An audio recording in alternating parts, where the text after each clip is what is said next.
आज हाम्रो ट्रेकिङको दोस्रो दिन हामी रहेका छौँ रुवाकोट धादिङ र रसुवाको सिमानामा पर्ने सिङ्लामा। सिङ्ला चाहिँ गुगलका अनुसार चाहिँ 4040 मिटर अग्लो समुद्री सतहदेखिको हाइटमा रहेको छ र यो चाहिँ विशेष गरी धादिङको खनियाबेसी गाउँपालिकामा पर्छ र विगतमा चाहिँ काठमाडौँदेखि भाल्चेदेखि गोङ्गा भन्ज्याङ र गोङ्गादेखि रुप्चेकदेखि यो सिङ्ला र सिङ्ला हुँदै धादिङको रुबी भ्याली हुँदै यो धादिङ बेसी निस्किने एउटा 9 दिनको ट्रेकिङ रुट थियो भने अहिले यो बन्द भइसकेको अवस्था छ।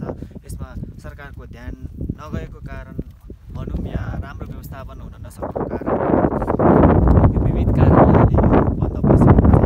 तर तपाईँ जो पनि आन्तरिक पर्यटकहरू होस् या पर्यटक होस्, तपाईँहरू एकदमै काठमाडौँदेखि नजिकैको ट्रेकिङ गन्तव्यको लागि चाहिँ एउटा बेस्ट गन्तव्य चाहिँ सिङ्ला हुनसक्छ। यहाँबाट चाहिँ धादिङ र रसुवा साथै लाङटाङ गणेश हिमाल लगायतका हिम श्रृङ्खलाहरू पनि हेर्न सक्नुहुन्छ। एकदमै बेस्ट छ। तपाईँहरू नपत्याउनु होला। हाम्रो जम्मा ट्रेकिङको खर्च भनेको चाहिँ जम्मा 150 हो। हाम्रो यो 150 मा यो 2 दिनको ट्रेकिङ आज समाप्त पनि हुँदैछ। तपाईँहरू पनि आफ्नो समयलाई मिलाएर आउनु होला, प्रकृतिको काखमा रमाउनु होला, इन्जोय गर्नु होला। तपाईँहरूलाई पनि देख्न सक्नुहुन्छ प्रकृतिको भ्यू एकदमै बपाल छ।